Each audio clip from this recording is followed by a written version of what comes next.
Hey, what's up guys, it's Theyo from Concepts. Now this is the review of the DJI Mini SE. Now for a starting price of around 3,500 Ghana cedis, should you consider getting this? Well, let's find out then. Depending on where you get yours, the packaging may be a bit different. There was a plastic wrapping around the box which I quickly took off.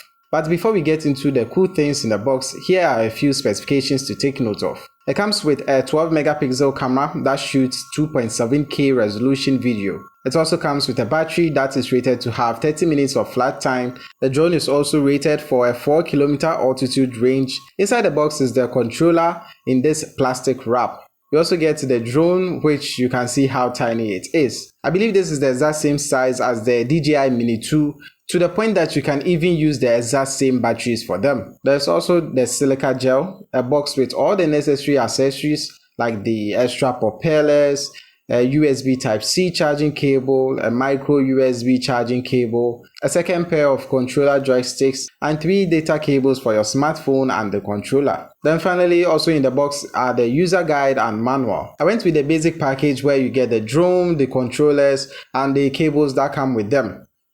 That's all. But there are other combos where you can get a maximum of 3 batteries, a charging dock, and even a carrying bag. But I decided that it's going to be a lot cheaper to buy the basic one and then upgrade as and when the need be, which was actually what I did. I bought an extra battery and I got the carrying bag as well. Now let's take a look at the controller. If you purchase the Mavic 2 or Mini as well as the SE Mini I have here, you should receive this type of controller. It's a bit smaller in comparison to that of the Mavic Pro, the Mini 2 and Mini 3, which comes with some compromises that help cut down the cost of this drone. On the left side is where you connect the data cable to the controller and your smartphone. I use a Samsung device which comes with a USB Type-C port, so I quickly swapped out the lightning cable which comes pre-installed in the controller in the box. You will also have to take out the joysticks from the bottom here and connect them to make the whole user experience a bit better. Don't worry, they are of the same size and shape, so either will fit any. At the back is, well, nothing. At the top left is a dial for controlling the angle of the camera, which we'll get into in a bit,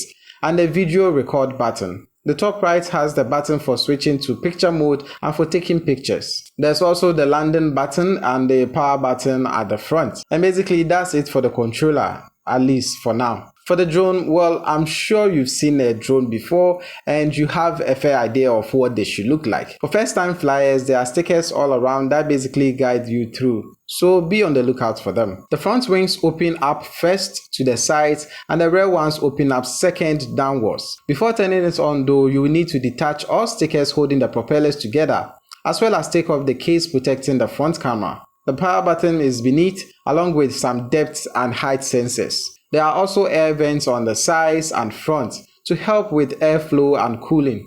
The USB Type-C charging port, the micro USB card slot, and an LED indicator are at the back. The battery compartment is also available for housing the 2,400 mAh battery, which is rated to last for a 30-minute flight. On the subject of the batteries, the connecting pins are facing up, so take a second to look before jamming it into the drone. For the specs, the drone's 12 megapixel camera sits on a 3-axis gimbal. It shoots 2.7K video and weighs 0.55 pounds or 249 grams. With this weight, you wouldn't have to register your drone with the local government in places like United States, for example. The drone is also reported to withstand winds of 29 to 38 kilometers per hour. And as long as you have a clear line of sight, the drone can move to an altitude of 4 kilometers away from the controller. What this means, if there are no obstacles like buildings or trees, you can move your drone 4,000 meters away from you. Now, if you want to power on any of these, the controller or the drone itself, there are 2 sequential presses that you have to take note of. That is a short press followed by a long press on the power button.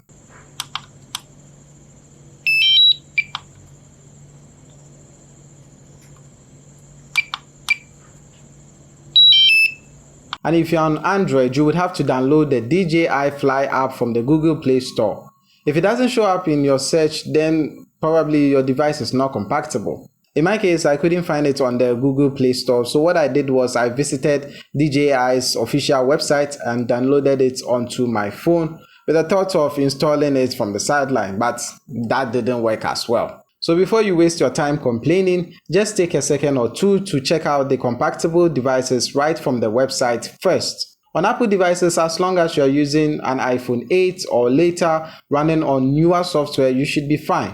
Once you've done all of these, you can go ahead and connect the data cable to the controller and your phone, and then mount it to the bottom of the controller like this. My 6-inch smartphone was in a bit of an uncomfortable position with this one, and you most likely would have to take off whatever phone casing that you have on as well. So since we have everything we need, let's get flying then. But first, a quick question. Have you ever driven a car or ridden a motorcycle before? If yes, do you remember the jerk movement you get when you move it for the first time? You probably thought you have to press harder on the pedal or just turn the knob a little bit too quickly. Well, that's how it is with the drone too. With a slight movement of the controls, you see the results in the drone's movement. We got ours a bit high up though, but that was just high enough for us. Now, as I have in this video, if you can see that dot over there, well, that's the drone. It has sensors all around it to prevent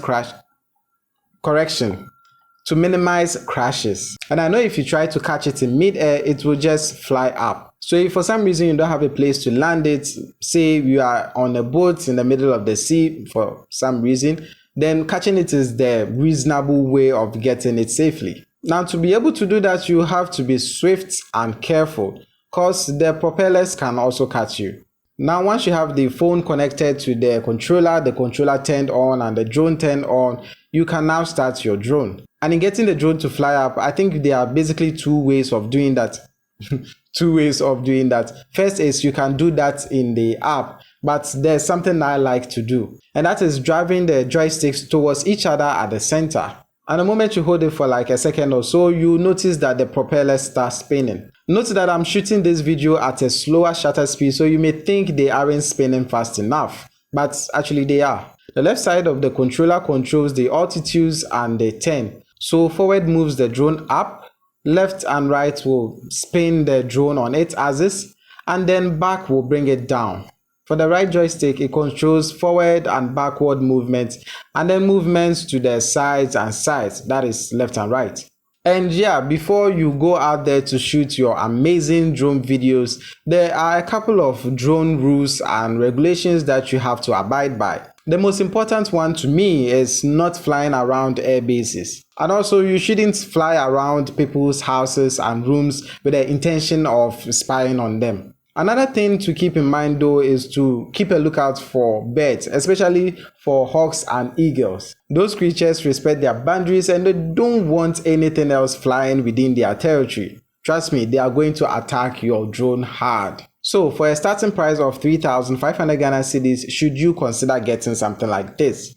Well, just like everything, there are pros and cons to them. The pros include a budget price and a smaller body for easy carry. And for the cons, well, there's a smaller battery life and a shorter range from the controller. Of course, there are other things as well, but I feel I'll be nitpicking if I go too deep into them. My advice is if you're just getting into the drone business and you're looking for a cheaper alternative for just a startup, basically, most of the shots you are going to get are not going to be wild and crazy shots, just something for your home use. Then this is something to consider. But if you're looking for one that is about the same size but can fly farther and even get better resolution from the camera, then I think you should consider the Mini 2. Even though it's about twice the price of this one. But anyway, like I said, if you are not looking to do any form of professional work, you just want to get something for yourself that you can use at some point in time, then the DJI Mini SE is one to go for. Anyway, thank you guys for watching. If you like this video, please give it a thumbs up, subscribe to this channel and other channels which I have them linked below. And as always, don't forget to share with your family and friends. This is Theyo for Fino Concepts. And I'll talk to you guys in the next one.